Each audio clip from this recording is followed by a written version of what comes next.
봅시다. 로마서 8장 18절부터 27절까지의 말씀입니다. 신약 250쪽에 있습니다. 저 여러분이 한 절씩 교독하고 마지막 절 함께 읽도록 하겠습니다. 제가 먼저 하나님 말씀 읽습니다.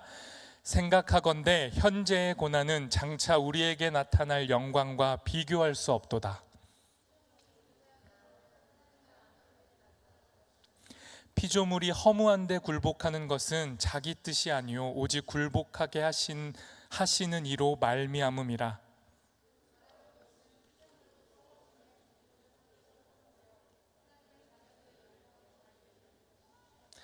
피조물이 다 이제까지 함께 탄식하며 함께 고통을 겪고 있는 것을 우리가 아느니라.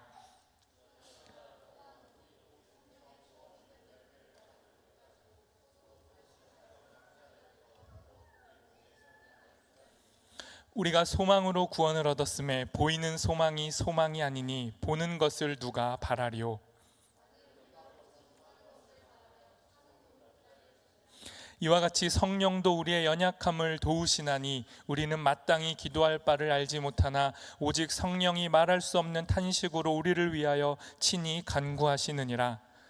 마음을 살피시는 이가 성령의 생각을 아시나니 이는 성령이 하나님의 뜻대로 성도를 위하여 간구하심이니라. 아멘. 아프냐? 나도 아프다 라는 이 설교 제목으로 하나님의 말씀 나누겠습니다. 뒤에 얘기하겠지만 벌써 이 설교 제목에 임팩트가 대부분 없으시죠? 뭔 말이지 하는 분들, 그 마음을 제가 알고 가보도록 하겠습니다. 오늘 설교 주제는 공감인데 설교 제목에서부터 공감대가 형성이 안 됐잖아요. 제가 이걸 뚫고 가야 되는 겁니다. 여러분, 설교자가 가장 많이 하는 거짓말이 뭘까요? 대답해 주십시오. 제일 많이 하는 거짓말 별로 없어요? 비슷합니다. 비슷한데 그것도 맞아요. 되게 마음이 갑자기 무거워졌는데, 설교자가 가장 많이 하는 거짓말 중에 거짓 아닌 거짓말 중에 방금 그건 거짓말이었고 거짓 아닌 거짓말 중에 하나는 뭐냐면요, 이 말씀 진짜 중요합니다 이거예요. 제가 설교하는 때 이런 말 많이 하나요, 안 하나요? 설교를 안 들으시나요? 매주 하잖아요. 매주 이게 정말 중요하다고 그래서 얘기하는 거잖아요. 그런데 여러분, 그건요 거짓 아닌 거짓말인 거죠.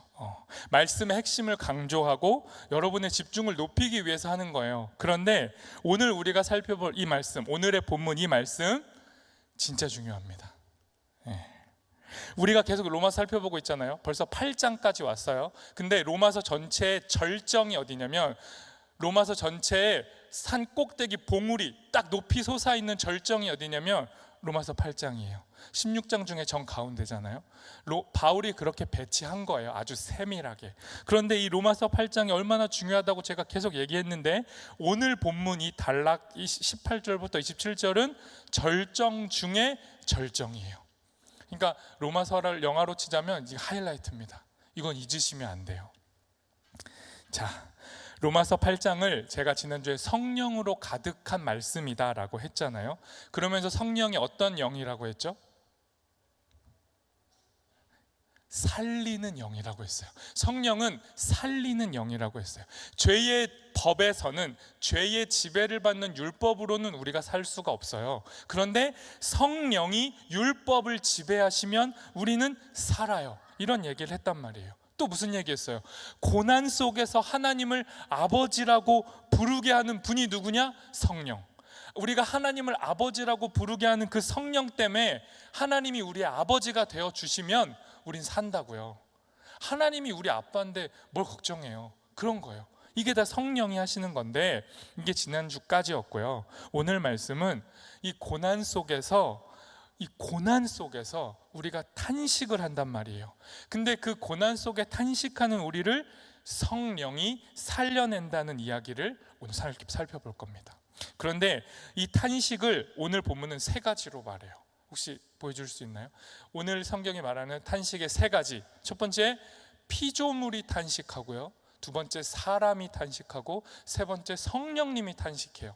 사람, 성령님 다 알겠는데 저 피조물이 뭐냐? 사람도 피조물 아니냐? 맞는데 피조물은요, 특별히 로마서에서 말하는 피조물은 사람 제외한 피조 세계를 말해요. 동물, 식물, 뭐 다 이 지구 생태계 다 포함하는 겁니다. 그러면 이제 하나씩 살펴볼 텐데요. 오늘 이 세 가지 탄식, 고난의 한복판에서 한숨 쉬고 있는 이 탄식, 다시 말해서 탄식은 기도인데 이 세 가지 기도를 통해 성령님이 우리를 어떻게 살려내시는지를 살펴보도록 하겠습니다. 먼저 오늘의 본문 첫 절인 18절을 같이 읽어보겠습니다. 18절 같이 읽습니다. 시작. 생각하건대 현재의 고난은 장차 우리에게 나타날 영광과 비교할 수 없도다. 이 고난의 탄식에 대한 이야기를 시작하는 첫 번째 말씀이 저래요. 무슨 말씀입니까? 우리가 지금 현재형으로 고난 속에 있다는 거예요. 그거 바울도 알고 하나님도 안돼요. 우리는 다 고난 가운데 살아가고 삶은 그냥 고난의 연속인데 뭐라고 말하는 겁니까? 고난이 삶의 결론은 아니다라는 거예요. 우리 인생이 고난인 건 맞지만 고난으로 끝나지 않는다라는 걸 말하는 거예요. 고난을 넘어 장차 나타날 영광이 있는데 그 영광을 비춰보면, 영광을 기준으로 하면 우리 삶의 고난 아무것도 아니래요. 굉장히 함부로 하는 말 같은데 하나님이 우리에게 하시는 거예요. 너희가 눈이 좁아서 미래는 못 보지만, 현재밖에 못 보지만 현재의 고난이 아무리 극심해도 장차 내가 너희에게 줄 영광하고 비교해보면 지금 고난은 아무것도 아니야. 아프니까 청춘이다 이런 말 하는 게 아니에요. 정말로 자신 있는 하나님의 말씀이에요. 조금 기다려 보라는 거예요. 이 영광에 비춰볼 때요, 우리가 고난 속에서 탄식할 때 이 탄식은 탄식으로 끝나지 않는다는 거예요. 첫 번째 탄식이 누구라고 했습니까? 피조물이라고 했어요. 피조물의 탄식 22절에 등장하는데 같이 읽어보겠습니다. 같이 읽습니다. 시작. 피조물이 다 이제까지 함께 탄식하며 함께 고통을 겪고 있는 것을 우리가 아느니라. 첫 번째 탄식을 누가 한다고요? 피조물이, 피조 세계가 한다는 거예요. 여러분, 피조물은 인격 없고 생각 없죠. 맞아요. 근데 뭐 모르겠어요. 과학자들이 더 밝혀낼지 모르겠지만 동물은 동물의 격이 있는가, 의식이 있는가 아직 뭐 밝혀내지 않았다 하더라도, 그렇게 깊이 들어가지 않아도 여러분, 성경은요 피조 세계, 피조물, 동식물에 대해서 생각보다 무관심하지 않아요. 우리는 생각보다 무관심한데 성경은 굉장히 관심이 많아요. 뭐라고 말합니까? 그 피조물들도, 한낱 미물에 불과하는 그 생명 덩어리들도 고통을 겪고 있대요. 그리고 그 고통을 호소한대요. 여러분, 피조물이, 피조세계가, 자연세계가 어떻게 고통을 겪습니까? 우리 너무도 잘 알아요. 요즘은 더 잘 알죠. 생태계 파괴, 기후위기 때문에 우리도 이제 알아요. 지구가 아파하는구나, 망가져가고 있구나, 우리 알아요. 우리가 피부로 와닿는 게 뭐예요? 이 여름 되면은 우리 이 대한민국 기후가 어떻게 바뀝니까? 동남아를 갈 필요가 없어요. 동남아가 돼요. 그렇죠? 동남아 같은 날씨가 되는 한국, 점점 더워지고요, 비가 많이 옵니다. 겨울이 짧아져요. 기상청에서 100년간 데이터로 한국 기후를 봤는데 정말 그렇대요. 그런데 한국만 그러냐? 아니요, 전 세계가 이래요. 그러니까 부인할 수 없어요. 뭐 음모론이냐 아니냐 그런 얘기할 때가 아닙니다. 데이터가 그래요, 정말로. 그런데 문제는 뭡니까? 피조 세계, 피조물은 잘못을 했어요, 안 했어요? 기후위기가, 지구온난화가 오는 게 이 동물들이 너무 많이 먹고 많이 싸서 그런 거예요? 아니면 인간이 동물을 쓸데없이 많이 길러내서 그런 거예요? 동물이 잘못했어요? 우리가 잘못했어요? 질문이 어려워요? 피조물은 잘못한 게 없어요. 인간이 잘못했어요. 성경이 뭐라고 말합니까? 피조물의 자의로 이런 아픔이 겪는 게 아니래요. 누군가 잘못했대요. 그걸 누가 잘못했는지 충격적이게도 성경이 이렇게 말합니다. 20절 말씀을 세 번역으로 읽어봅시다. 같이 읽습니다. 시작. 그것은 자의로 그렇게 한 것이 아니라 굴복하게 하신 그분이 그렇게 하신 것입니다. 그러나 소망은 남아 있습니다. 난해 구절인데요. 일단 표면적으로 볼까요? 피조 세계가 아파하는 게 누구 잘못이래요? 하나님 잘못이라고 말하는 거잖아요. 지금 피조 세계가 허무에 굴복한대요. 허무에 굴복한다, 죽어가고 있다는 거예요. 근데 피조 세계가 죽어가는 잘못이 누구 때문이라고요? 분명 사람 때문인데 사람이 피조 세계를 망가뜨리고 있어요. 그런데 이 피조 세계를 망가뜨리는 사람이요, 원래 임무가 뭐였냐면 피조물을 잘 돌보는 거예요. 창세기에 주어진 명령처럼 피조 세계를 마음대로 함부로 짓밟고 니네 이익을 위해서 쓰라는 게 아니라 돌보라고 했어요. 그게 하나님 명령이었는데 사람이 명령에 불순종하니까 세계가 허무로 들어가고 있다는 거예요. 그런데 성경이 뭐라고 말해요? 하나님이 그 인간의 잘못, 허무로 빠지고 있는 그 상태를 허용했다는 거예요. 그게 지금 20절 말씀이에요. 그러면서 또 뭐라고 해요? 소망은 있대요. 그게 뭔지 계속 봅시다. 문제는 피조 세계가 아니라 사람이 있는 건 확인됐죠. 근데 소망이 있대요. 바꿔 말하면 뭔지 알아요? 문제는 사람에게 있는데 소망도 사람에게 있다는 말이에요. 인간이 그런 존재예요. 너무 막 환멸이 일어나고 도망치고 싶은 존재가 사람이란 말이에요. 그런데 우리는 어떻게 해요? 그 사람이 그리워요. 그래서 다시 사람 찾아가요. 다 모든 문제는 사람 때문인데, 피조 세계의 아픔도 사람 때문이란 말이에요. 연애하다가 왜 막 죽을 것 같아요, 여러분? 그 사랑했던 그 사람 때문에 죽고 살고 하는 거잖아요. 이 사람 때문에 살 것 같아 하다가 어느 날 저한테 와서 목사님 죽을 것 같아요. 왜? 그 사람 때문에요. 사람 때문이잖아요. 21절도 세 번역을 읽어보겠습니다. 도대체 이게 뭔 말인가? 좀 더 가야 됩니다. 21절 같이 읽습니다. 시작. 그것은 곧 피조물도 썩어짐의 종살이에서 해방되어서 하나님의 자녀가 누릴 영광된 자유를 얻으리라는 것입니다. 하나님이 야, 인간 때문에 그런 거 알아. 근데 인간이 소망이야 라는 말의 의미가 뭐냐면 하나님의 자녀가 나타날 건데 그 하나님의 자녀를 통해 영광을 주실 건데 그 영광이 피조 세계에 다 미칠 거라는 거예요. 피조 세계 전부 자연 세계가 썩어져 가고 있고 죽음을 향해 가고 있지만 영광이 올 거예요. 장차 올 그 영광이 일단은 누구에게 허락되냐? 하나님의 자녀들에게 허락된대요. 근데 그 하나님의 자녀들이 영광을 상속받으면 피조 세계도 다 회복된다는 말씀인 거예요. 포인트가 어디 있어요? 하나님의 자녀예요. 그런데 이 하나님의 자녀가 뭡니까? 모든 사람이 하나님의 자녀예요? 아니에요. 하나님의 자녀는 세상을 회복하고 하나님의 뜻을 반영하고 하나님을 세상에 드러내는 존재가 하나님의 자녀예요. 누가 내 아빠인지 보여줄게. 우리 아버지 이런 분이야. 아버지를 닮은 존재가 하나님 자녀예요. 그런데 하나님하고 전혀 닮지 않고 하나님 하라는 대로 안 하고 사는 존재는 하나님 자녀가 아니에요. 그냥 사람이죠. 그러니까 피조 세계가 기다리는 게 뭐예요? 하나님 자녀가 나타나기를 기다리는 거예요. 하나님을 아버지라고 부르는 진실로 하나님을 닮은 존재가 나타나기를 기다린다는 거예요.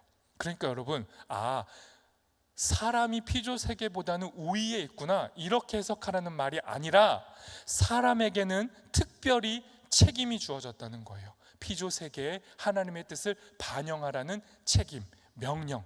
그 명령대로 사람이 살아갈 때 모든 피조 세계가 샬롬의 상태에 들어가요. 모든 세계 질서가 무질서가 아니고 질서를 잡고 평화의 상태가 된다고요. 이게 하나님의 원함이에요. 그런데 사람이 문제예요. 그래서 피조 세계가 탄식한다는 거예요. 하나님은 사람이 하나님 명령 잘 안 들을 거 알았어요. 그래도 사람에게 선택권을 준 거예요. 너 내 자녀로 살아. 근데 네가 원하지 않으면 안 살 수도 있어. 선택권을 줬어요. 근데 사람들은 여지없이 그 선택권을 자연을 훼손하고 남용하고 자기 탐욕과 이익을 위해 자연 세계를 하등하게 여기고 마음대로 물질화하고 도구화하고 대상화해서 사는 상태로 사람들은 선택한 거죠. 하나님은 그걸 아셨지만 허락하셨어요. 왜요? 그걸 허락해야만 진실로 사람에게서 하나님을 선택하는 진실된 사랑이 발현될 수 있으니까 기다린 겁니다. 그래서 뭐라고 말해요? 피조 세계야, 힘들지만 소망은 남아있어. 기다려라고 말씀한 겁니다. 18절 말씀, 이 하나님의 소망에 피조물들이 반응하는 거예요. 그게 18절입니다. 18절 세 번역으로 읽어보겠습니다. 같이 있습니다. 시작. 피조물은 하나님의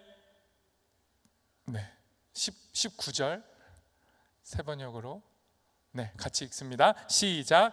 피조물은 하나님의 자녀들이 나타나기를 간절히 기다리고 있습니다. 이런 맥락에서 피조물들이 하나님의 자녀, 하나님의 사람들, 구원받은 백성들, 정말 하나님처럼 피조 세계를 잘 돌볼 존재들이 나타나기를 기다린다는 거예요. 이 말을 바꿔 말하면 뭐예요? 우리 현재형으로 지금 우리가 하나님의 자녀답게 잘 못 산다는 거죠. 그러니까 피조 세계가 계속 탄식하는 거예요. 지구는 계속 뜨거워지는 거예요. 피조 세계에 이어서 두 번째로 탄식하는 존재를 살펴보도록 하겠습니다. 두 번째 탄식하는 존재가 누구냐? 사람입니다. 23절 세 번역으로 읽어보도록 하겠습니다. 같이 읽습니다. 시작.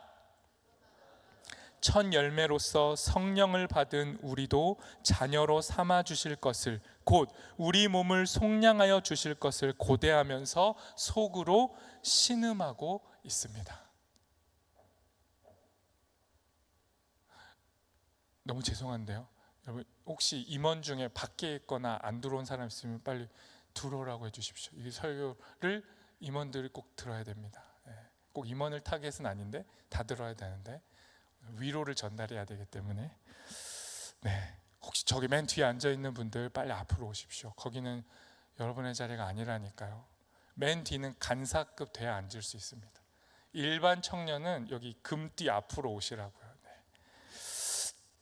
두 번째 탄식하는 존재, 계속 말씀을 이어가겠습니다. 사람이 탄식을 해요. 여러분, 사람이 어떤 존재입니까? 여기서 말하는 사람, 지금 이 23절에서 말하는 사람이 어떤 존재예요? 예수님을 아는 존재예요. 성령이 선물로 주어진 존재, 성령을 열매로 받은 존재, 다시 말해서 구원받은 사람도 탄식한대요. 이상하지 않아요? 구원받았는데 왜 탄식하지? 여러분, 하나님을 모르는 사람이 탄식하거나 하나님을 모르기 때문에 슬픔 속에 사는 건 이해가 돼요. 그런데 하나님을 알고 하나님께 구원을 받고 성령을 받고 구원을 시작한 사람도 탄식할 수 있대요. 왜요? 구원은 시작되었지만 고난이 남아있고요, 구원이 아직 완성되지 않았기 때문이에요. 로마서는 구원을 말하는데요, 전반적으로 흐르는 중심 구원의 성향이 뭐냐면 미래형이에요. 시작됐지만 현재 과정이 있고 아직 완성되지 않은 구원을 말해요. 그래서 소망이라는 단어를 계속 쓰는 거예요. 우리가 소망으로 살아야 돼요. 그런데 여기 뭐라고 말합니까? 그 소망을 가지고 살아도 현재적으로는 하나님의 자녀들도 탄식한대요.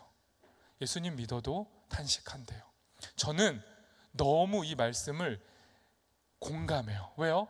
여러분 만났을 때 탄식 안 하는 사람이 없거든요. 목사님, 저 요즘 너무 좋아요. 정말 예수님 때문에 살만 납니다. 인생 최고입니다. 이러는 분들은 극소수, 정말 극소수. 연애를 갓 시작한 좀 생각 없고 철없는 존재들만 그렇게 말하고요, 연애를 오래 하거나 결혼을 앞둔 청년들은 탄식합니다. 목사님, 결혼을 해야 될까요? 결혼이 오르나요? 이 남자가 맞나요? 이 여자가 맞나요? 여러분, 우린 탄식하는 존재들입니다. 탄식의 사전적 정의가 뭔지 아세요? 여러분, 그 네이버 사전으로 간혹 우리가 익히 아는 단어를요 검색할 때 되게 은혜 받을 때가 있어요. 이런 말이구나, 새롭게 와닿을 때. 탄식은요, 사전적 정의가요, 한탄하여 한숨을 쉬는 그 한숨이래요. 그 탄식한다는 건 뭐예요? 한숨 쉬는 거예요. 피조물이 한숨 쉬고 있고 우리 인간이 한숨 쉰다는 거예요. 여러분, 이 시간에 우리 한숨 한번 쉬도록 하겠습니다. 옆 사람 바라보시고요, 너무 가까이 있는 분들 더 잘 됐습니다. 딱 바라보시고요, 그분의 너무 대놓고 얼굴을 향하지 마시고 그분의 존재를 향해 한숨 한번 쉬도록 하겠습니다. 자, 시작. 여러분 한숨이 익숙해요? 안 익숙해요? 저는요 진짜 한숨 많이 쉽니다. 그러니까 만약에 여러분이 주중에 저를 이 교회에서 만난다 그럼 이렇게 생각할 거예요. 저 사람은 목사가 아니다. 뭐 계속 한숨을 쉬어. 뭐 앉아가지고 컴퓨터 앞에서 한숨 쉬고 밥 먹고 한숨 쉬고 왜 저래? 설교 준비할 때 한숨 쉬고. 아니 무슨, 여러분 정말 설교 준비할 때 한숨 엄청 쉽니다. 예, 솔직히 고백하는 거예요. 막 주의 말씀을 너무 기쁘다 이럴 때는 간혹 있습니다. 대부분은 한숨 쉽니다. 이걸 어떻게 이거를 요리를 해야 되는, 이거 앞뒤 순서를 어떻게 맞추나. 요즘 제가 왜 한숨을 제일 많이 쉬냐면요, 제가 너무 예화에 육아 얘기만 해서 정말 죄송한데 한편으로는 하나도 안 죄송해요. 또 왜냐면 제 삶이 육아인데 육아 말고 뭐 말할 게 있습니까? 여러분도 여러분 삶에 제일 많이 하는 게 여러분의 간증이잖아요. 학교 학생은 막 맨날 시험 얘기만 하고 힘든 얘기만 하고, 연애하는 사람은 맨날 연애 얘기만 하고, 막 자기 조금 막 어떤 고민 있고 직장 취업 있는, 그럼 또 그 얘기만 하잖아요. 저는 육아 얘기만 하겠습니다. 제가 육아를 하면서 한숨을 너무 많이 쉬어요. 그런데 여러분 육아는 진짜 어려워요. 그래서 한숨이 나와요. 정말 강도가 높은 노동 중에 하나예요. 그런데 이 육아가 또 고약한 이유가 뭐냐면 쉬는 시간을 잘 안 줘요.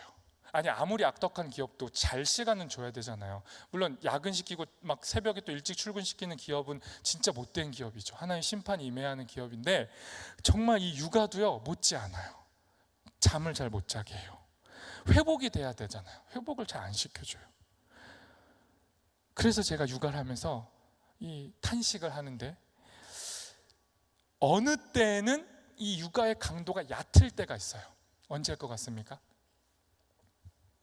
육아를 안 하니까 뭐 상상도 못하죠. 제가 좀 죄송합니다. 간만에 여러분 좀 무시하도록 하겠습니다. 요즘은 무시 잘 안 했잖아요. 요즘 제가 굉장히 착했죠. 근데 여러분 육아를 하면요 아기띠가 필수품이에요.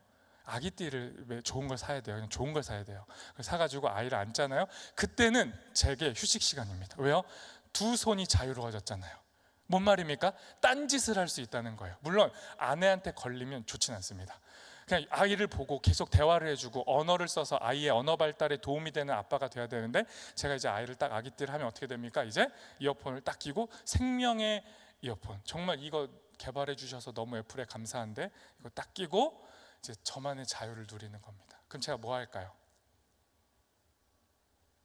저는요 유튜브로 설교를 듣습니다. 의외죠. 제가 좋아하는 목사님 설교를 많이 들어요. 설교를 듣고요, 좋아하는 강의를 듣고요, 또 오디오북을 듣습니다. 이 책을 읽는 건 진짜 사치거든요, 육아할 때. 근데 이제 듣는 걸로 되잖아요. 너무 감사해요. 그래서 막 책을 읽어요. 믿으시나요? 여러분 눈빛은 무슨 책과는 뭐, 책을 들을 정도는 아닌데, 이런 의심의 눈빛을 보이시는데, 유튜브로 뭐 영화만 보겠지, 뭐 짤 보다가 무한 반복하겠지, 뭐 그렇게 시간 보내겠지, 그런 눈빛이신데 그것도 맞아요. 그럴 때도 있어요. 그럴 때 이제 엄청 혼나죠. 그런데 이번 주에도 그렇고요, 제가 이 좋은 강의도 듣지만 페북 글도 보거든요. 페북 여러분 요즘 안 하시죠? 요즘 페북 한다는 건 뭐예요? 아재란 뜻이래요. 이제 젊은이들은 인스타를 하거나 이제 다 이쪽 동네에서 놀고, 페북을 한다, 이건 여전히 이제 아저씨란 뜻인데, 전 아저씨가 맞는 것 같습니다. 페북 좋아요. 짧거든요 글이. 근데 또 인사이트 있는 게 올라오는데, 보다가 제가 정말 좋아하는 작가의 글을 또 봤어요. 너무 애기 안고 있다가, 정지우 작가라는 분인데 이분 글이 진짜 좋아요. 저랑 나이도 비슷해요. 근데 글이 정말 뭐 존경스러울 정도입니다. 제가 마음으로 생각하고 느끼는 걸 멋지게 풀어내는 분, 보통 우리가 그런 작가를 좋아하잖아요. 근데 이분이 그래요. 그래서 이분 글을 이제 보는데, 이분이 타인을 향한 그 통찰이 되게 깊어요. 애틋해요. 그래서 이분이 쓰는 글이 분명히 날 모르는 사람이 쓴 글인데 저를 관통하는 글처럼 읽혀요. 그래서 이분을 글을 읽으면 약간 위로가 돼요. 이분이 예수님 믿는지 안 믿는지 모르겠는데 글만 보면 진짜 예수님 믿을 것 같아요. 안 믿으시는 분이라면 예수님 꼭 믿으셨으면 좋겠는데 저에게 위로를 줘요. 이분이 이제 육아에 대한 글도 쓰셨는데, 이분 실제 육아도 하셨거든요. 근데 이분이 이제 글을 쓰는데 그 내용을 다 말씀드릴 수는 없고, 이 작가가 뭐라고 썼냐면요, 우리 시대에 이 사회는 아이 낳는 걸 권하긴 어려운 사회라는 걸 이렇게 통찰로 밝혀내요. 분석을 해요. 왜 아이 낳는 게 어렵습니까? 첫 번째는 경제적인 요인 때문이에요. 결혼부터 어려워요. 주거비, 살 집이 없으면 결혼이 어려운데 그거 뚫고 결혼을 해도 어려워. 왜냐하면 아이를 낳는다는 건 양육비, 교육비 문제가 이제 계산이 되거든요. 근데 정상적으로 계산하면 아이 못 낳아요. 웬만한 대기업 맞벌이 아니고서는 힘들잖아요. 그런데 이 육아에 또 문제가 뭐예요? 경력 단절되잖아요. 잘 다니던 회사도 멈춰야 돼요. 그리고 양가 부모의 도움이 없으면 육아는요, 초인적인 힘이 필요해요. 너무 공감합니다. 물론 저는 저희 어머니가 초인적으로 도와주시고 있지만 그래도 힘들거든요. 근데 아무도 도와주지 않고 맞벌이 부부가 키워야 된다? 거의 불가능할 정도의 어려움입니다. 이걸 이 작가가 자기 얘기를 하면서 자기도 1년에 한두 번 아내랑만 아이를 키우는데 한 명인데도 1년에 한두 번도 영화관 못 간대요. 막 그런 얘기를 해요. 근데요, 이 작가가 이렇게 말합니다. 주변에서 누군가 그럼에도 아이를 꼭 가져야 하냐고 물어보면 자기 선뜻하게 그러라고 말할 자신이 없대요.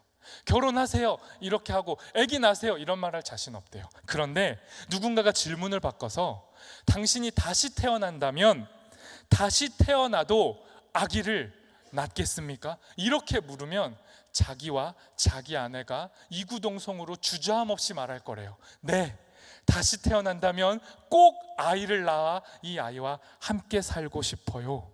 이렇게 말하겠대요. 저는요 100% 공감합니다. 다시 태어난다면 이준이 이한이를 만나겠느냐, 이 극심한 에너지 덩어리들을. 네, 할 것 같아요. 우리 아내도 네 할지는 물어봐야겠지만 아마 그럴 겁니다. 여러분, 이 작가가 또 이런 얘기해요. 어바웃 타임이라는 영화를 이제 가져와서 얘기하는데, 어바웃 타임은 아세요? 이제 또 좀 나이가 있는 청년들 알고, 우리 또 파릇파릇한 분들 몰라요. 여기 앞에는 안다고 했어요. 어바웃 타임이라는 영화가 뭐냐면요, 그 시간 여행을 할 수 있는 남자들의 이야기예요. 진짜 감동되거든요. 이거 한번 보세요. 그런데 이 남자 중에 한 명이, 제가 스포가 있기 때문에 그냥 약식으로 말합니다. 이 남자 중에 한 명이 죽을 때가 다 됐어요. 그래서 마지막 시간 여행을 할 수 있게 된 거예요. 근데 그 마지막 시간 여행을 어디로 갔을까요? 자기 인생이 제일 찬란할 때, 가장 부유할 때, 아니면 인생의 가능성이 막 샘솟을 때로 가서 한 번 더 대단한 삶을 살 때로 갈 것 같은데, 이 남자 어디로 가냐면요, 자기 아이와 자기 아들과 해변을 마음껏 달리던 그때로 돌아가요. 진짜 감동이에요. 자기가 시간여행 마지막 돌릴 때 말해요. 나 거기로 갈 거야. 그러면서 그냥 그 자녀하고 해변을 뛰어노는 때로 돌아가요. 그게 이 사람의 마지막 시간여행이에요. 왜 그랬겠어요? 아이 없는 분들, 저도 아이 없을 때 이 영화 봤거든요. 하나도 공감 안 됐습니다. 그냥 감동 정도 됐어요. 멋진 사람이네. 근데 지금은요, 공감이 돼요. 하나님이 나에게 선택권을 주신다면 지금 제가 이준이랑 지지고 볶고 싸우고 막 이때일 것 같아요. 가장 힘든데 가장 행복하거든요. 가장 아름답고 가장 예뻐요. 여러분, 아이를 갖는 게 정말 어렵지만요, 아이를 가진 사람, 고난을 통과하고 있는 이 작가가 들려주는 이야기예요. 그러면서 이 사람이 이렇게 말합니다. 요거는 제가 그때 직접 인용 가져왔습니다. 같이 읽어보도록 하겠습니다. 여러분, 부모가 아니지만 한번 대입해서 읽어보세요. 같이 읽어보겠습니다. 시작. 인생에 한 번 이렇게 서로에게 완전히 구속되어 꽁꽁 묶인 채로 무한히 서로를 온 마음으로 다 사랑하는 명령이 떨어진 이런 시절을 살아볼 가치가 있다고 나는 느낀다. 작가가 고백한 거예요. 아기 키우는 거 어렵고 키우란 말 할 수도 없고 버거운 거 자기가 현실로 알아요. 고난이 현실인 사람이에요. 그런데 고난이 현실인 사람이 뭐라고 말해요? 이 고난을 넘어서는 행복이 있고 소망이 있고, 이 소망을 다시 누릴 기회가 있다면 자긴 주저없이 이걸 선택하겠다는 거예요. 여러분, 이게 고난을 넘어선 영광의 소망을 아는 자들의 고백이에요. 바울이 제시하는 고백이에요. 피조 세계가 탄식하고 사람이 탄식하지만 그 탄식 넘어서는 소망이 있기에 탄식하는 자를 하고 있는 자가 위로하게 되는 겁니다. 하나님이 없다면요, 이 이야기 다 거짓입니다. 그런데 하나님이 계시다면, 하나님이 우리 삶의 고난까지도 아신다면, 그리고 하나님이 우리의 고난을 통과한 후에 영광을 예비하고 계시다면, 하나님은 우리에게 말할 자격이 있어요. 고난, 한숨 쉬고 탄식할지라도 통과해 볼 가치가 있어. 얘들아, 한숨 한번 쉬고 또 그 길 가. 통과해. 이렇게 말할 자격이 있어요, 하나님에게는. 그러고 하나님은요, 힘내 이렇게 끝내지 않아요. 왜 하나님이 감동이고 오늘의 본문이 왜 로마서 8장 전체의 절정 중에 절정이냐면, 하나님은요 그냥 위로를 안 해요. 어떻게 위로해요? 자기도 탄식해요. 자기도 한숨을 쉬어요. 인간의 한숨을 알아요. 그렇게 위로하세요. 오늘의 마지막 본문 2절, 26절, 27절 같이 읽어보겠습니다. 은혜 받을 준비를 하고 읽어보겠습니다. 같이 읽습니다. 시작. 이와 같이 성령께서도 우리의 약함을 도와주십니다. 우리는 어떻게 기도해야 할지도 알지 못하지만 성령께서 친히 이루 다 말할 수 없는 탄식으로 우리를 대신하여 간구하여 주십니다. 사람의 마음을 꿰뚫어 보시는 하나님께서는 성령의 생각이 어떠한지를 아십니다. 성령께서 하나님의 뜻을 따라 성도를 대신하여 간구하시기 때문입니다. 우리가 한숨 쉬지만 그 한숨에 소망이 있는 이유가 뭐라고요? 성령이 탄식하기 때문이에요. 성령도 우리의 아픔을 아시기 때문이에요. 여러분, 오늘 설교 제목이 뭐죠? 너무 설교자로서 전 정말 난감한 실존 아닙니까? 설교를 하고 있지만 설교의 제목마저 알지 못하는 여러분에게 제가 이렇게 핏대 세워가지고 계속 얘기를 해야 됩니까? 안 해야 됩니까? 냉철하네요. 자, 오늘의 설교 제목 한번 띄워주십시오. 이럴 줄 알고 준비했습니다. 설교 제목이 뭐라고요? 아프냐? 나도 아프다. 그냥 이 설교 제목의 배경을 알아야 이 설교가 이 절정에 이룰수록 이 감동이 있는데 이게 전혀 이 감동이 없잖아요. 그래서 제가 설명합니다. 저거 대사예요. 대사. 드라마에 나온 대사. 어디 대사냐? 2003년, 무려 2003년에 태어난 분 있나요? 있을 수도 있잖아요. 2003년에 하지원, 이서진이 주연한 퓨전 사극 드라마예요. 다모라는 드라마죠. 대단했습니다, 정말. 근데 이게 이 하지원이 신분이 천민이란 말이에요. 그렇지만 이제 포도청에서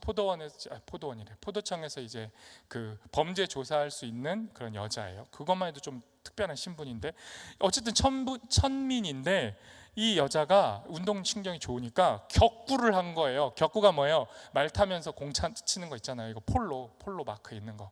그걸 이제 해가지고 그 이후로 상급자한테 엄청 맞습니다. 그리고 어깨가 칼로 베일 정도로 맞아요. 너 다음에 또 죽인다 막 이런 거죠. 근데 그걸 이서진이 봐요. 이서진은 이제 이 하지원보다 상급자거든요. 근데 이제 당연히 사내연애 안 되고 조선시대니까 배경이 당연히 안 되죠. 근데 이서진이 마음이 이제 하지원을 품은 거죠. 그러면서 그 어깨 베인 하지원한테 가서 말하는 거예요. 뭐라고 말해요? 여러분이 대신 해줘요. 전 부끄러우니까. 뭐라고 말해요?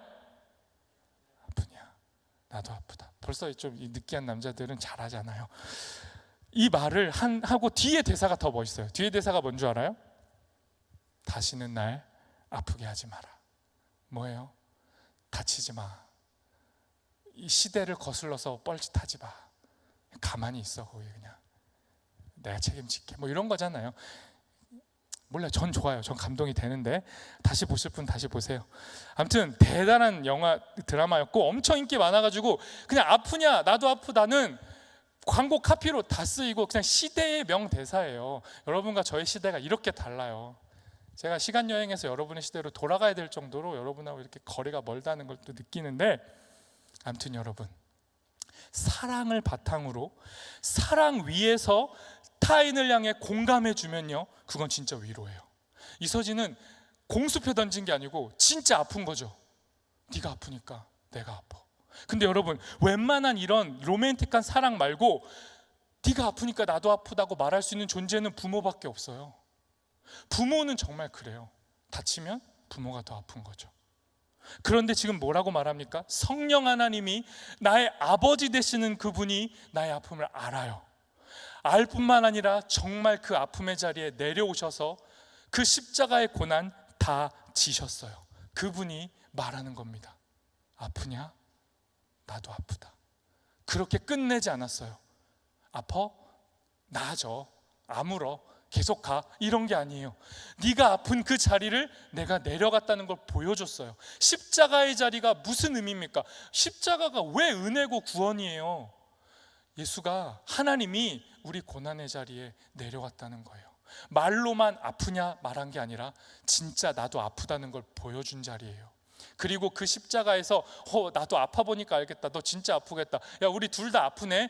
이렇게 위로하는 게 아니에요. 세상의 위로는 딱 거기까지예요. 아프세요? 나도 아파요. 이러면 다 히트칩니다. 드라마, 영화, 소설, 어떤 위대한 작품들도 우리의 아픔을 다른 언어로 풀어서 거울 효과처럼 내 아픔에 공감해주면 우린 그 매체를 볼 때 카타르시스를 느끼고 그 작품을 좋아할 뿐이에요. 근데 거기까지예요. 인간실격이라는 이제 고전이 된 일본 소설이 있잖아요. 이거 2030한테 연락 잘 팔린대요. 모르겠어요. 여러분한테는 안 팔릴 수도 있지만 잘 팔리는데 이 책의 출판사 편집자가 뭐라고 분석했냐면 이게 왜 요즘 2030에게 먹히냐? 인간실격 그냥 파국적인 얘기예요. 굉장히 비참한 얘기고 막 자살로 끝나요. 실제 작가도 자살로 인생 마치고요. 그런데 그걸 보면서 지금 이 시대를 사는 자들이 내 삶 같아, 내 이야기 같아라고 위로를 받은 거예요. 그런데 여러분, 그 위로 의미 있죠. 그런데 인간의 위로는 거기까지예요. 하나님이 우리를 말하는 아프냐 나도 아프냐의 위로는 공감해서 끝나는 게 아니라 소망을 담보하고 있어요. 너의 아픔 끝나지 않아. 내가 너의 아픔을 이겨내, 넘어서 나와 같이 가자. 이게 성령의 한숨, 성령의 위로예요. 이게 성령이 위로하는 공감의 차별점이에요. 그러니 여러분, 성경 읽을 때, 찬양할 때, 기도할 때 수련회 가서 수련회에서 위로를 받으십시오. 하나님이 우리를 공감하심을 느끼세요. 그리고 탄식, 한숨을 하나님과 같이 쉬는 겁니다. 그렇게 소망을 향해 계속 한숨 쉬며 가는 거예요. 그게 우리에게 주어진 삶입니다. 그 길을 저와 여러분이 끝까지 걸어가게 되기를, 그리고 차마 우리가 터뜨리지 못하는 그 헤아릴 수 없는 말로 다하지 못한 탄식까지도 성령이 탄식하심을 믿으시고 그분 의지에서 걸어갔으면 좋겠습니다. 우리 이 시간 공감하시네 이 찬양 함께 하도록 하겠습니다. 이 찬양의 가사 보시면서요, 단순한 위로받으려고 이 찬양하는 게 아니고요, 성령의 탄식, 성령의 공감은 진실로 우리의 소망이라는 걸 믿으시고 그 마음으로 이 찬양 하나님 앞에 드릴 수 있었으면 좋겠습니다. 우리 함께 찬양합시다. 혼자서만 세상을 사는 듯이 주가 멀어 보이기만 할 때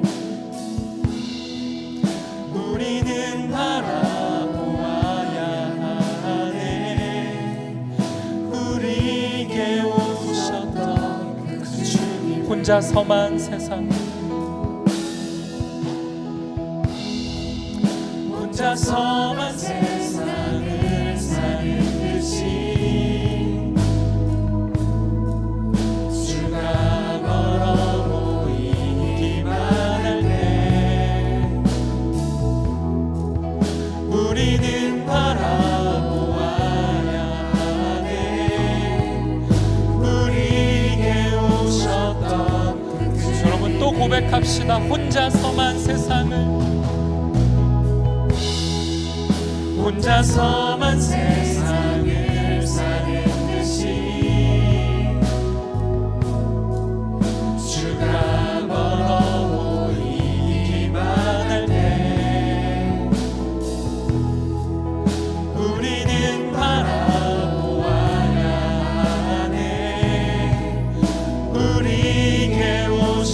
아팠던 그 주님을, 주님이 우리의 아픈 마음을 아시네. 주님이 우리의 아픈 마음을 아시네. 가까이서 우리의 아픔에 공감하시네. 우리 가운데 찾아오셨던 그 주님이 우리의 모든 상황에 공감, 주님이 우리의 아픔을 아시네. 주님이 우리의 아픈 마음을 아시네. 가까이서 우리의 아픔에 공감하시네. 우리 가운데 찾아오셨던 그 주님이 우리의 모든 상황에 공감하시네. 여러분, 우리 이 시간 기도할 때 우리는 혼자서 이 땅을 살아가는 것 같이 느끼지만, 예수를 믿어도 하나님은 내 삶의 아픔의 자리에 가까이 와 있다는 것 잘 느껴지지 않지만, 오늘 로마서가 우리에게 복음을 말씀합니다. 성령이 말할 수 없는 탄식으로 우리의 아픔의 자리에 함께 하십니다. 그가 우리의 아픔을 아십니다.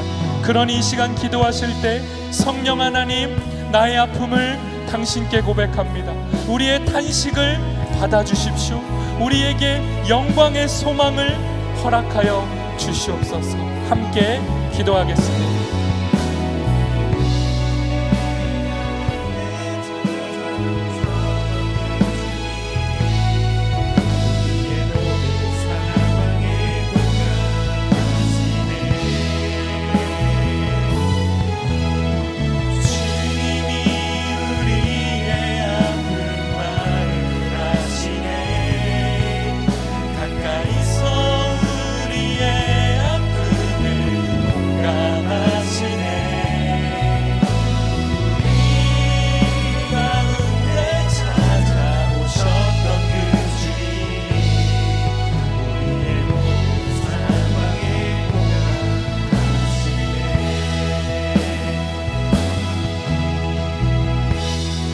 하나님, 우리의 삶을 그냥 내버려 두지 않으시고, 우리가 탄식할 때, 피조 세계가 탄식할 때 하나님도 함께 탄식하시며, 우리의 탄식에 하나님의 탄식을 담아내시며, 하나님의 가장 아픈 그 자리, 가장 그 깊은 자리로 우리의 아픔을 가져가셔서 진실로 우리의 삶과 우리의 아픔에 공감해 주시니 감사합니다.